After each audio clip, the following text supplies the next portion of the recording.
I'm Stacey. I'm Joanne. I'm Kayleigh. Wait till I tell ya. Hello and welcome to episode 18, where we're going to talk about back to college, back to school, the fun of going out and buying stationery, and the usual sections, the boomerang question, dad joke, ick, and let's get sexy. Kayleigh, going back to school. Yeah. It was kind of a good thing and a bad thing in a way. Yeah. Like for me, and actually you too, stationery queens. Yeah. Like I loved getting me bits, me copies, the pens, the pencils, the rubbers, the rulers, the excitement. everything. Even thinking about it now. Had to have both types, the paint and the pen. And the pen and the little slidey one. Oh, the side one, yeah, the mouse with Jesus, yeah. But I fucking hated that. And do you know what? I was really disappointed because Matt is starting school in September, as you know. Yeah. And we went to his induction day and they were like, oh, you don't have to buy him anything. I was like, sorry? Oh. He was like, yeah, no, that we give him all his paperwork is done by the school, all his pens, colours and everything stay in school. And then all we need to have at home for him is like pencil case for doing his homework. I was so disappointed. So you don't have to, well, obviously the school books and copies, I knew that, but you don't even have to buy like his glue sticks or colours or nothing? Nothing. Everything is provided by the school. Oh. Like, in a way, I was like, oh, that's great. Then, in a way, I was like, I don't have to go shopping for that. Yeah, you don't get to bring him to go get the few bits. Because, like, we already have glue sticks at home and we already have 1,000,001 colours. Yeah. So, obviously, I'm not going to buy more for home. No. But I thought for school, like, that I'd get to go bring him shopping for stationery shopping. Won't lie. Now, I know when he gets older, obviously. I had to laugh. Malia's list came home this year and all I had to buy her for going back to school, bar her uniform, was a glue stick and a folder for next year. A glue stick and a folder. That's it. That's it. That's mad. Well, that's grand. I already have them. That's mad. No, I used to get really excited going in shopping for the pencil case and school bag. And if you could get them to match, all the better. Oh my God. Like living life to the highest. Like that was definitely the way it was going. Yeah, definitely. I used to love it so much. And then as you got older as well, you got to like incorporate like gel pens. Yes. And you had a little bit more freedom kind of put in what you wanted. And all weren't people, I used to hate people in school that were like, can I borrow a pen? I'm like, oh. Where's your own? Fuck off and get your own. Make sure you give it back to me now and you'd never see it again. Never see it again. And I think that's the kind of culture that we grew up with, because even when I used to work in the hotel, the general manager came in one day and asked me for a pen and I was like, no. I was like, I'm never going to see it back again. And he was like, Stacey, you can only write with one at a time. I said, that's not the point. Yeah. But I did give him a pen anyway. But yeah, if you have a nice pen, it's very hard to part with it. Yeah, and then when it runs out, nice. Oh, it runs out and then you're devastated. You can never get it again. Yeah. Ever. Like, what's the Do you know, somebody gifted me a pen for my confirmation. Right. And it was the fucking nicest pen to write with. See? I bet you never got another one like it was lovely to write with. And you never got another one in like a little box, little pen. That's a cute and on gift. the little clip thing it said, on your confirmation. That is really It was cute. red and I think the doves on it were gold. I've never seen anything like that. Yeah, it's a really lovely. nice gift. Yeah, don't know who gave it to me. No, who gave it to you? You'll never see the lady again. No, never. since it's probably fucked out by now. And college was pretty much the same, actually. I think college was a fairly fucking standard, unless you had to buy the books for your course. That was really it. That was Everything kind of was it. PowerPoint. A lot of it for me anyway was. And then like that you had like, I remember having a psychology book, I had my sociology book. What did you study in college, Kay? First I did psychology. Mm-hmm. And then I did business. That's mad, isn't it? Yeah. When we think back to what we went to college I remember to the big thick business book actually. And then we look at where we ended up in life. It's funny, isn't it? Yeah. Yeah. Like I went to college and for the first year I studied. What did you do? Oh, I went to Carlow and studied accountancy. Because did you have a number ahead in you? Well, see, when I was in 6th year, my strongest subject was accountancy. Oh. Really good at it. I was really good at balancing the books. I was really good at doing all the stuff like that. But as a 17-year-old, not even 18-year-old, I think it's a huge responsibility and a huge weight to give a person to be like, what do you want to do for the rest of your life? Oh, well, yeah. And like when all these courses from all these colleges from all over Ireland. The CEO and everything. Oh, torture. Will I give you a good one? When Mommy and Adele were filling out her CEO, they applied for her course and whatever else, and that was grand, well and good. She got it and all the rest. Should have thought they applied for Carlow. That's why Adele ended up in Wexford. Oh my God, stop it. Yeah. I applied. My first choice was Cork, was UCC in Cork, and I didn't get it. You are joking. Yeah, and my second choice was Carlow, and I got Carlow. And I remember, this will tell you, like, as a hormonal 17, 18-year-old, I didn't know what I wanted to do, and I panicked. I was like, I'm going to have to pick something here. And then in my head, it was like, well, I'm really good at accountancy. I'm really good at maths, so maybe this is one for me. And I remember putting it down, and I remember being like, right, it's sent off now, and blah, blah, blah, it's fine. I remember the day the offer letter came through the door, and I picked it up, I opened it, and I read it, and I started crying. And Mrs. Strongton, I don't want to do accountancy. She said, I don't want to do accountancy. She said, what do you want to do? I said, I don't know what I want to do. But I don't want to do accountancy. Oh my God. I didn't know what I wanted to do. I was just so overwhelmed by it all. I just think it's not. I swear to God, an absolute yes. You're after John. And so the morning of my debs, I had my interview for college. Oh my God, stop. Right? So I went for the interview, and that was grand. Following morning, Mommy woke me to tell me there's a letter after coming from the college. Opened it up. So I was delighted. I got my place. I was over the moon. Then she goes, now Kayleigh, I'll tell you something else. And I said, what? And she goes, Uncle Jimmer died last night.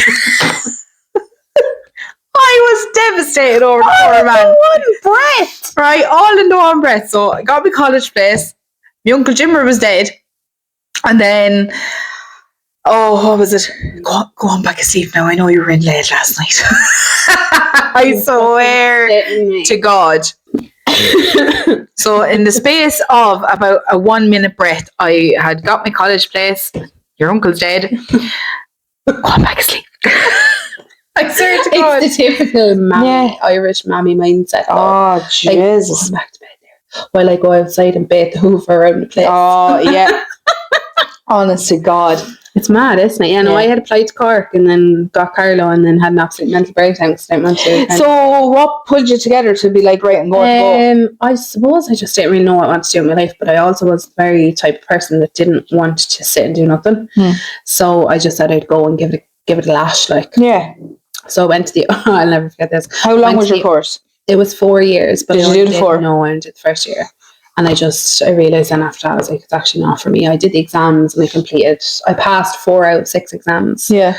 In the first year. Yeah. And I just said, no, it's not for me. Like, so the promise to Mum and Dad was that I would complete the first year, see how I felt about it. Yeah. If I was really unhappy, then I would go on to do something else. But if I was kind of middling, I would stick with it. Yeah. I remember going into the induction day where to get your photograph taken for your college ID. I was in the depths of depression because I didn't want to be there. Oh, yeah. Because I was like, I don't want to do this. Yeah. And I was so down and out. Yeah. My college ID, oh God, for the first year was absolutely disgraceful because I just looked depressed off my face. Oh no. Mum was like, stand in nearly for your photo. And I literally looked as if I'd lost every member of my family. I was literally standing there with a pus on me. My eyes were red and puffy because I'd been crying. And I had to pass in that ID for everything that year. For college access to printers, libraries, printers. I was just in the thick of it. Oh no. But I left there. That's where I actually met Brian. Yeah. So I left there. It's a story for another day. I left college in Carlow and I worked for a couple of months over the summertime. And then in the September, I did a FETAC level 5 in social and community studies, which was definitely a lot more down my alley because it was like very community based. Yeah. And it's kind of what I always wanted to do with stuff like that. And then I ended up doing the level 6 and then I ended up getting the job in the hotel. I never looked back after that, to be honest. Yes. But again, like social. So did you get your job in the hotel through work experience first? No. So I actually had my work experience in the community centre in Portish. Okay. The FRC. I did my work experience there. But I think it was just because I was such a people person that the job in the hotel came up and I was like, oh, receptionist. Like, chat to people every day. I'm like, I might be good at that. Like, and that's when I started in reception. Yeah. And it's mad, like, because when I look back at my qualifications and what I've done and where I am now, it's kind of like everything does lead you somewhere for something. Oh, yeah. Yeah. Because I would have done a foundation of youth and community studies through NUIG Galway. Yeah. I would have done digital marketing through Limerick IT. Yeah. And then I would have had my social and community studies. And now I am establishing, I'm one of the founding members of Art Oigalich. Oh, yeah. Which is a social group for all that. Yeah. So, like, in a way, everything that I have done to this day has shaped me to where I am. Yeah. I'd be grateful for that. Like. Oh, but Jesus, yeah. Yeah. You know? Oh, absolutely. What would be your most fondest memory of school? Like, did you like the school you went to? Yeah, look, I didn't really mind it. I wasn't bothered with, like, school was like, I got up and got myself ready for school. I didn't have to be called. Yeah, you did, like? No, like, I set my own alarms, got up. Like, oftentimes I'd get up and go into mum be in bed, and I'd say goodbye to her, like, she'd be like, yeah. And I'd be up and gone. Sometimes I'd make my own lunch. Yeah. Do you know, like, so I did enjoy school. Like, I didn't have, I had one or two shitty experiences. Yeah. Like, I think everybody kind of does. Oh, absolutely, yeah. In school. Oh, yeah. But I didn't let it define me. I didn't let it shape me. I just kind of got up and went about my business then. Yeah. Just held my head high and went on. Yeah. Yeah. But I didn't enjoy primary school. Looking back on primary school, I wasn't overly gone in primary school, and starting secondary school, I did, not that I didn't like it. I was a country mouse going into the town, do you see? I didn't grow up in a town prior. The only experience I had of a town was here if I came over and was with yourself and my cousins. Other than that, or even into Athy with my other cousins. Other than that, I didn't have any of it. So it was very different. It was definitely a whole new experience. There was teachers. Jesus, I had some run-ins with some teachers, but funny run-ins, because see, you went to an all-girls school, didn't you? Yeah. Whereas I was girls and boys. Prior to me starting school, though, it was two separate schools. So you had Scullone and Scullwera. You had the boys on one side and the girls on the other, but they shared the hall. Okay. Right, so the school was attached in the hall area. Okay. Boys were allowed in so far and girls were allowed in so far, but you weren't allowed cross over to the other side of the school, right? Or you had living in the 1950s. Or you have the nun, Sister Concepta, fucking roaring at you to get yourself back. And this is stories that I remember the older girls telling us or whatever. But when I started, I was the first year to start art school. So when I went into art school or whatever else, I was in first year, and I remember being put into the hall. I remember a load of Ballyliner girls around me because they were just all talking to each other, and I was there like a fucking Egypt in the middle of the whole lot, and I knew no one. I was the only girl that came in from Barra House National School. Nobody else had started with me. Granted, there was older girls from Barra House that were in it, but there would have been maybe third or fourth year. We weren't friends, do you know, stuff like that. You'd know each other's families. Jesus, tonight. So when I was in first year, I don't actually remember ever hanging around with any of the first year girls. I remember hanging around with third years. So I did. You were always very mature for your age anyway. Yeah. So for maybe first and second year, I kind of hung around with the girls that were third year. So they would have been third to fifth, because I don't think they did fourth year. And one girl in particular, I remember when I was in first year, who absolutely saved me. She was just such a lovely girl. She still is. Every time I see her, she would still stop and chat to you. Her name is Jenny. And she is just such a beautiful girl. She's such a lovely woman to talk to. She is so down to earth, and doesn't matter where you run into her, she would stop and chat to you. I have great time for her. So I do. And she kind of made, I suppose, when I look back on first year, she made my experience of first year easy. Positive, yeah. She made it positive. She always had a way that if somebody was going to pick on her, she was always so quick, and it was like water off a duck's back. And I was like, I need to be like this because I'm too soft. Because Jenny would be going about her day not even realising the impact she had on you. I hadn't a clue. And to this day, even my mum will stop and talk with her mum. I walked past her brother the other day, and I was past him, I went, I think that was her brother, and he would have been the same age as me. So he would have been in the same year, but would have been a different level or whatever way we were done in first year, that you were in A, B, C, D. I was farms. I think I was in 1D for first year, but I think as well because I was M. Mahon. Yeah, we were. That's farms. The way it was done. We're done like farm 1, farm 2, farm 3. Yeah, whereas we were just like 1D. And then we went in second year, we were 2D. Yeah. But I always remember being in fourth year and I was TYC. Like at times in school, I grade I crack. remember you doing TY. Yeah. And I remember coming over to watch you in your TY musical. In the musical in school, yeah. So I can't remember who did it. I think it was the English teacher along with the Drama Society in Athy that came to do it. And I can remember to this day, I could feck up his name now, but do you know Jimmy Rainsford, who's in Picture This? Yes. And Ryan Hennessy and all the boys. I went to school with him, but they would have been older boys to me. But Ryan is younger than me, the singer, the main singer. He'd be younger than I am. But Jimmy Rainsford was the drummer for that musical. No way. And I remember you and my cousins coming over because you were all mad about the boys in art school. They were such good looking lads and they were this, that and the other. And they came to watch Back to the 80s. Yeah. And I sang in the choir. Yeah. So I did for it, and that was fucking great. It was great getting out of class and wearing your own clothes and stuff like that. Like, it was brilliant. It was novelty, wasn't it? I remember doing as well, helping organising a fashion show. Sure, it was great crack. Great crack altogether. Some of the teachers though were something else. Yeah. That's it. We definitely have to cover another topic on schools and teachers and our favourite teachers and do you have a favourite? Maybe like the impact that they had on us would be nice as well. I don't think I've any teacher that really made a big impact on me. I just have a lot of, I suppose, praise for some of the teachers I had. Not necessarily impact that they made on me, if that makes sense. Yeah, no, there's one teacher in particular that me and Adele would speak very highly of. Now, I was out of school by the time Adele started, but this particular teacher was in the school when I was there.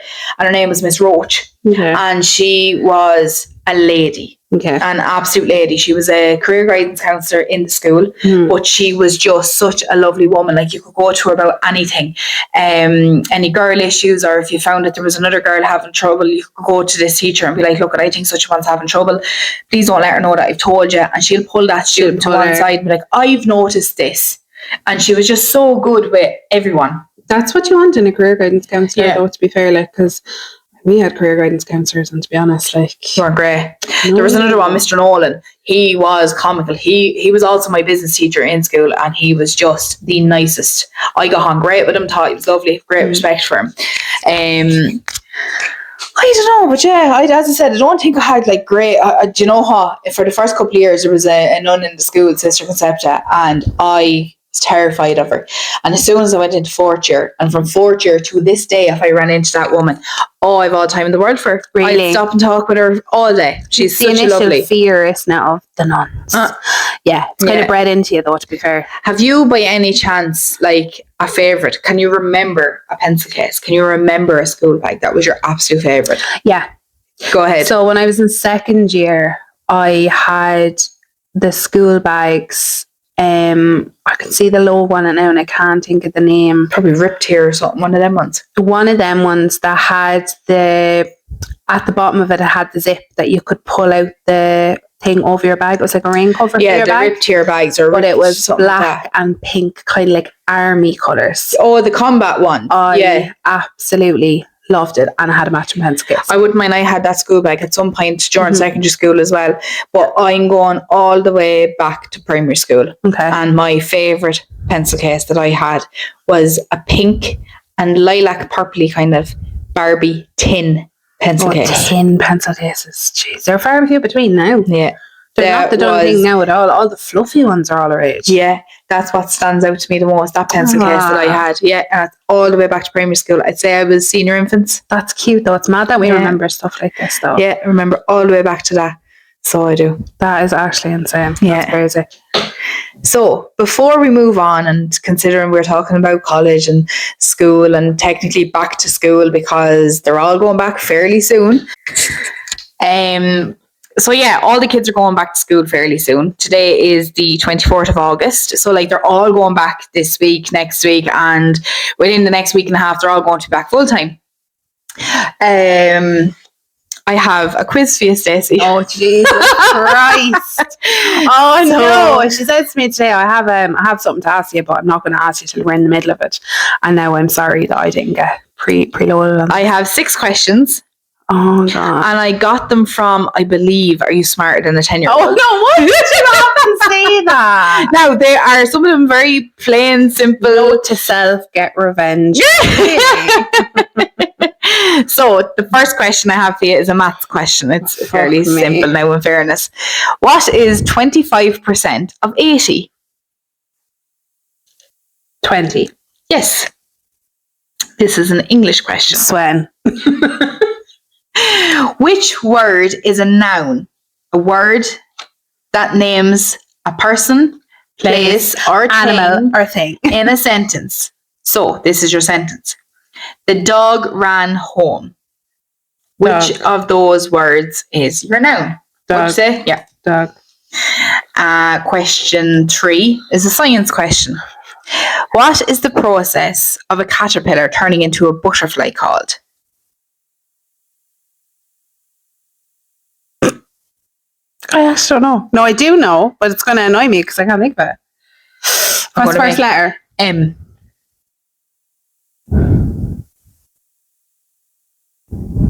It's probably something like metamorphosis. Yeah, that's it. Yeah, yeah, I can't say it, sorry. Yeah, because it sounds like you're talking like that. Yeah. History. What era came immediately after Stone Age? After Stone Age.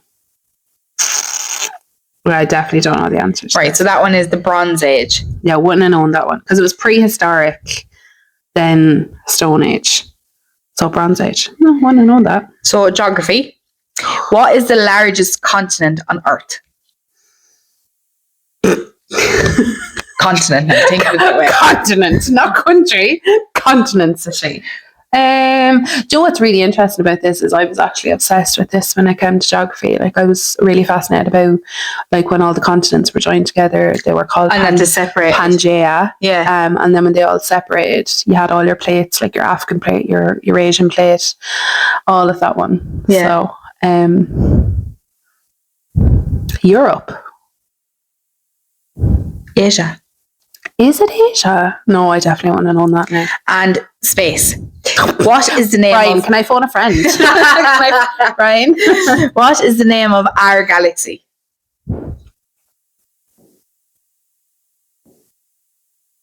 Our galaxy? Yeah. The Milky Way? Yes. Is it actually called the Milky Way? Yeah. I actually wouldn't have known that to be like the galaxy. Yeah. Because obviously we've the planets. That's mad. Yeah. I just so thought got for the one hell wrong, of it. did I?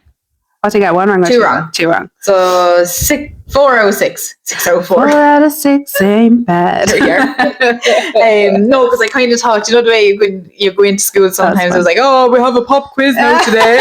Throwing it down in front of you and you knew nothing about it. So I said, fuck it, I'm going to do that with you. Yeah, you just give it a few weeks now. And I know, I'm not you're going to get my own back. But sure, look at this grand, I don't mind. Now, do you want to know? Because it's why would you do it when it's my boomerang? It's literally your turn. So my boomerang is short, sweet, very simple, no overthinking of it.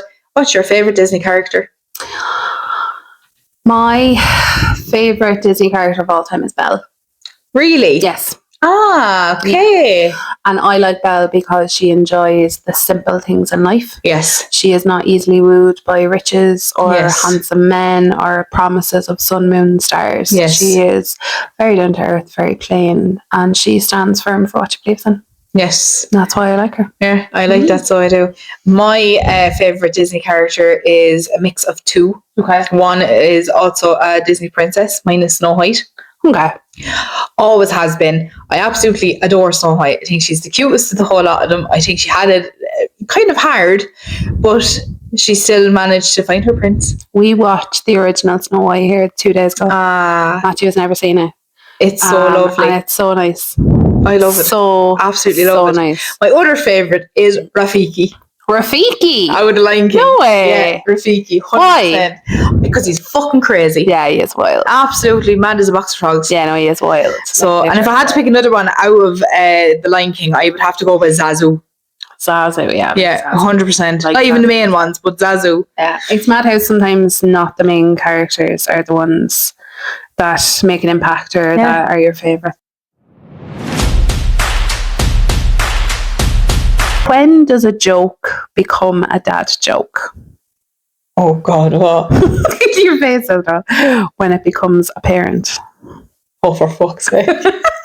It's a good one, though, isn't it? Oh God, Have you any more? Nope, that's it. Okay, so I have 2. Past, present, and future. Walked into a bar. It was tense.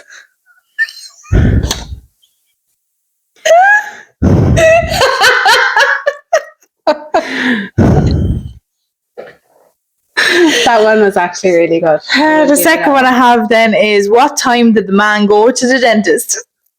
Oh, she's laughing at her own joke. This has to be a good one. Tooth 30. Tooth 30. Jesus Christ. No, sorry. Tooth 30.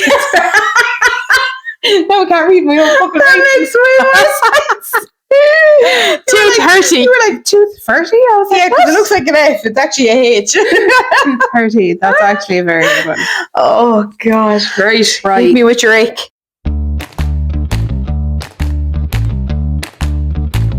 I'm going to hit you with my ick because it's something that really bothers me. Okay. Americans considering themselves of Irish descent. Okay, explain that one now to me. So, like, you know, number one, stop saying St. Patty's Day because Patty is not a saint in Ireland. No. Patrick was a good lad. He was. Patrick got involved. Yeah, and he drove a Honda Civic.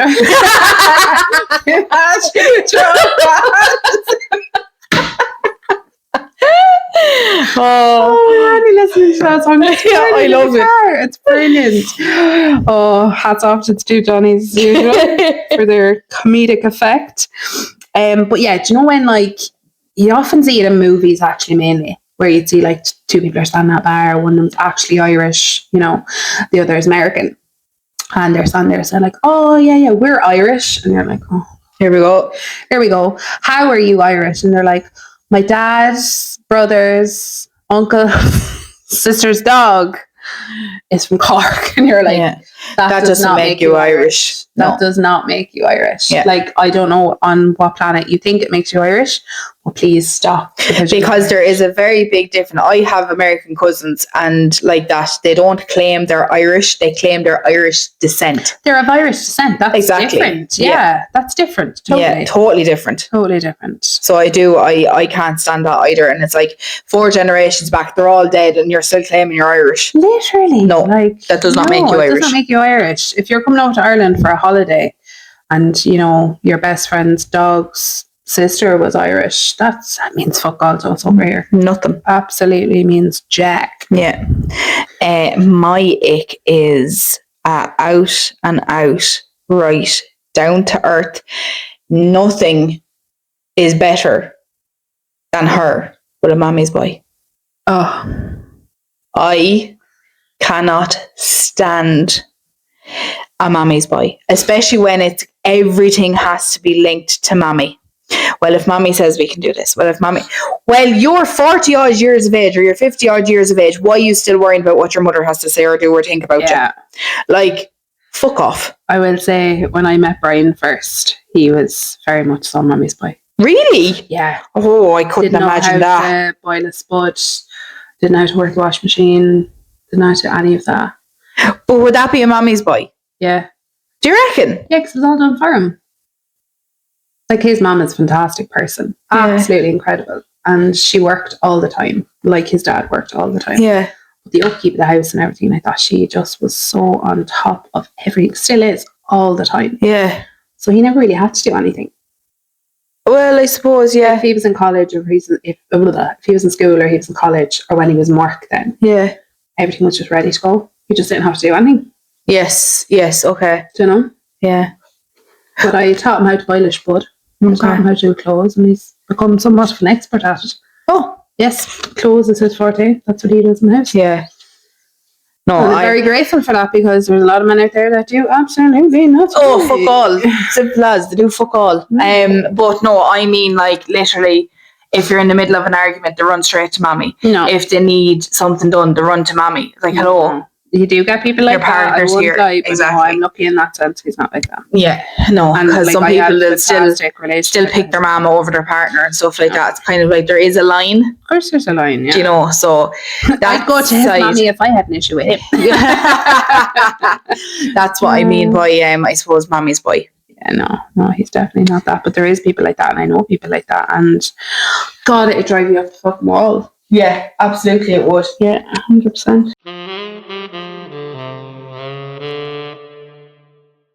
So we're going to talk a little bit about spin the bottle. Oh, I hate this word. Shifting. 7 minutes in heaven. Truth or dare. And what age were you a frigid up until? If you don't know what the term frigid applies to, it is a person who has never shifted somebody, or for people in other countries, French kissed, given a bit of tongue, tonsil tennis, basically. If you hadn't kissed anybody, you were called frigid. And it was kind of a bit of a derogatory term that was used among girls when girls were bitches. In my school it was. Okay, in your school. Okay, fair enough. So we had the mix of both girls and boys. So like frigid was like an insult regardless of whether you had shifted anybody or not. But like, oh, that one's a frigid, that one's a frigid. No, ours was like, oh, she's a frigid. Like it was a negative thing. Like, and it was a lot of pressure. Like at that age, going in secondary school, you were like 12, 13. You know, some people had already had their first kiss, others hadn't. Yeah. Some people had gone further than that. Some people didn't even know where it was. But like, but you know what I mean, though. Like, there was just that vast way that people were just so different in their, I suppose, in their interest in it and stuff like that. Yeah. Do you remember your first kiss? Yeah. I'm not saying where, nor am I saying who with. But all I know is when we kissed, our teeth bounced off each other, and that was the end of that. That was the fucking end of that. Oh my God, that's so funny. Yeah. My first kiss was with my first boyfriend. Yeah. What age would you have been? I was about 12, I'd say, 13. Yeah. Yeah, 12, 13. I was in secondary school anyway, I remember that much. But my first boyfriend, he was actually local to Strawbelly. Okay. And we were probably together for like a good 7 or 8 months. Which at that time, you know, as a child, really was a long time. But we actually stayed friends. And even still to this day now, if I was to pass him on the street, like, there was no animosity. There was no animosity, you know. We were really kids at the end of the day, like, we had similar friends and stuff like that. Yeah, of course, so we had to, but he was a lovely lad, still is a lovely lad to this day. But yeah, he was my first kiss. And I remember it was really funny because he was going home from my house. We'd watched a movie with my parents, and I walked him out. He was going home to cycle his bike. Yeah. Because he cycled home, and his friend was waiting outside to cycle home with him.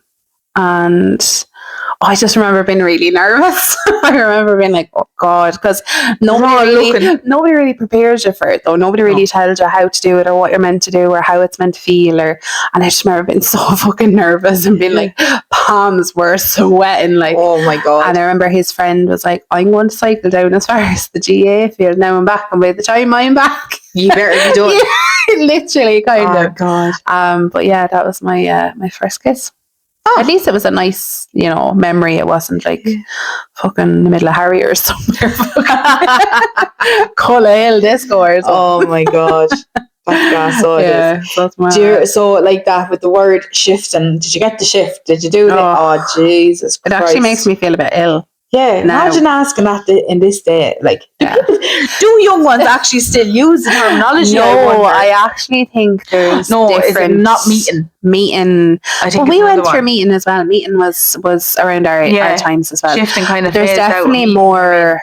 There's more recent terminology and slang. I think that probably is. Yeah, I wouldn't know what to be saying. Haven't got a clue. It's all alien to us now. Oh, it absolutely would be. Owls now. We're old ones.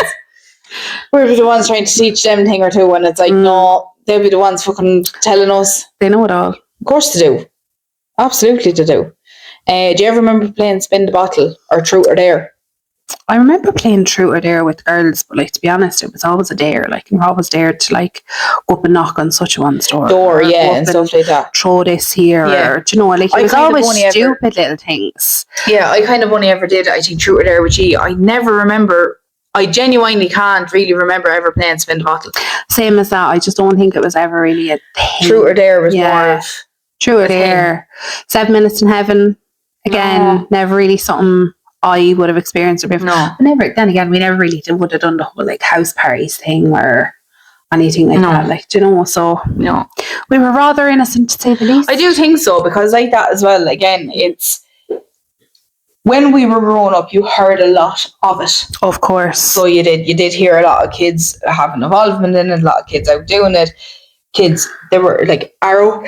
I remember being absolutely horrified one Monday morning, gone into school, and everybody was talking about the Harriers disco at the weekend. And I was like, why are they all talking about it? So basically the Harriers disco and all the other discos back then was, you know, once the disco was open, once the disco was finished, the lights went up. Yeah. And apparently at the Harriers disco that Saturday night, when the lights went up, there was a girl that everybody knew quite well in the corner with her leg up, getting it. Oh, sweet in the middle of a disco. And I just remember being a little bit like repulsed by that and being like, that's not the kind of person I want to be. Oh my God. I had more respect for my body. Oh my Jesus tonight. Yeah, imagine that. Imagine lights up and you're there fucking tits out. Like, no thank God you. almighty. Yeah. Yeah. Not mad. But it happened. I know Jesus, what not we did, but like at that age, as we were growing up, what was done, what I remember going around, what was said about people, like, oh my God, like horrified. I remember in secondary school, and it went around. Now I presume it was only a rumour, but one of the girls had gone on with a substantial amount of the boys of the local team. And I was like, how in the name of God could you do it anyway? Yeah. Like how, like that many boys. Yeah. And to be that young. Yeah. And like, where are you going? Where are you bringing them? Yeah. Do you know what I mean? It was just. Yeah, and I remember being in secondary school, and like as you got to like 5th year and 6th year, all anybody was talking about was sex. Yeah. Like, are you still a virgin? And I would proudly be like, yes I am. Yeah. 100% I am. Yeah. And like I waited, like I lost my virginity the right way. Yeah, I did it. I did it the way I wanted to do it. Yeah, I get if what that you makes mean. sense. Yeah. Now it was very hard because there was so much peer pressure around. You should go off him. You should go off him. You should go. No, like that's not my thing. Some people just wanted to do it for the hell of having it done. Exactly, just to have it done. And I understand that side of it as well, though, because some people were scared. Yeah, of course. And then it was just to be able to say, like, no, I'm not a virgin. I've done it. Now stop talking about it. Kind of fuck off and leave me alone. And you meant then it was all. But at least you didn't give in to the peer pressure. No, and either I didn't give in to the peer pressure of it either. At least there was those girls that were like, oh yeah, no, I lost it when I was on holidays there in Spain with Amanda. Yeah. All right. Yeah. On what planet? Yeah. Do you know what I mean? But you know what? There was probably the truth behind it, because they probably did. Yeah, exactly. Fucking Julio. Yeah, you just don't know. Do you know? You don't Julio know. And Nico. And Alejandro. Do you know? Like, they could and Marco. But they could have absolutely have done it, but because it was such a common thing, like so many people didn't like the boys that were in their local area, or didn't want to shift them or kiss them, or you know, all this crack with them. But then it was a case of when they were away, they were like maybe that little bit more brave, or maybe because in the locality that they were in, they weren't necessarily found attractive either. So when they were away and somebody did find them attractive, it was like, oh yeah, there was like the attention they were being given, kiss and knickers down. Do you know what I mean? Yeah, like, genuinely. Do you know what? Granted, I know a lot of them may have fucking lied about it when they were growing up and been like, oh no, do you know what? I didn't actually do what I said I did. You know, and stuff like that. But like, Jesus Christ. And even nowadays, like, do you remember you used to go to the cinema to meet people and like you'd have a shift, or you'd go to the park and you'd have a shift, or you'd go to play bowl and have a shift. And like all this went on for so long. You wouldn't allow that nowadays. No. It's all very different now. I do think so. Yeah, I think with the evolution of everything, like especially technology, social media and everything, it's just it kind of loops back to what we spoke about in last week's episode. What was it? Coco's Law? Yeah. And mentioning the likes of getting the permission and the consent. Now, consent is 100%. It's a needs must, and it has to be both people that are consenting to it. Like a girl. I think even nowadays though, it's even when it comes to kissing and stuff, you don't just force yourself on. No, you have to ask. Yeah, you do. You nearly have to ask. Is it okay? Yeah. If I kiss you, and if she says then go for it. And the same with him. But do you know likewise, what I do think? You know, it should be consensual. Yeah. Like, don't get me wrong. I know they always say, "Oh, it's always the guy. It's always the guy." But like, there's girls out there as well that just presume that they want it. And they may not. And they may not want it. And then kind of maybe you're forcing yourself in a boy, because sometimes, God love, boys can be so awkward and they can be so much more shy than a girl can. Sometimes, do you know? So it has to go both ways. Where like looking for permission and stuff like that, and like even as simple as a game of spin the bottle now, does that even happen anymore? I think there's probably reasons it doesn't. Do you know? COVID probably stopped a lot of that. But you know what else could have stopped a lot of it as well? Like you have boys and girls sitting down to play spin the bottle, and if a bottle lands on a boy now, the boys are kissing the boys and the girls are kissing the girls. Do you know what I mean? Like it's not Frigid, I'm not kissing that lad. Oh jeez, no, I'm not shifting him. Do you know? Now it's just like whatever. Doing it and that's it. Like it's totally a journey of self-discovery. It is, because that's what I'm saying. Like, and I'd say like that, as you said, COVID stopped an awful lot of maybe, what's the word, exploration amongst kids and teenagers or whatever now. But maybe they're just like being behaved at discos. Maybe nobody's shifting at discos anymore. Like we don't know. We're in our 30s. We're old ones. We don't know. We're off the scene. There's one girl I'm thinking of in particular. I'd love to have a conversation with her. Now she's only a young one, but I'd say she's only, I think she's 16. I'd love to have a conversation with her and actually ask her, like, is all this happening? But like, kids are so young, they don't want to be telling adults. They don't want to talk to grown-ups. Do you know what I mean? And they don't want to tell you yes or no. Yes or no, because heaven forbid, like everybody thinks I'm a good girl. You're a good girl, my ours. Do you know, like what are you doing?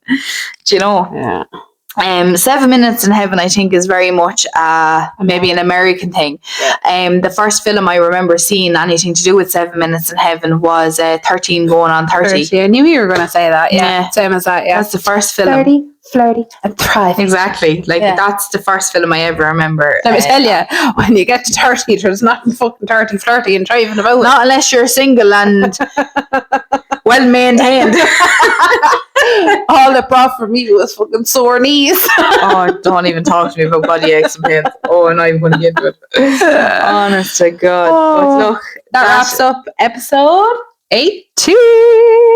Thanks everybody for listening again, and we shall talk to you all next week. Bye. Right now, folks, you don't have to go home, but you can't stay here.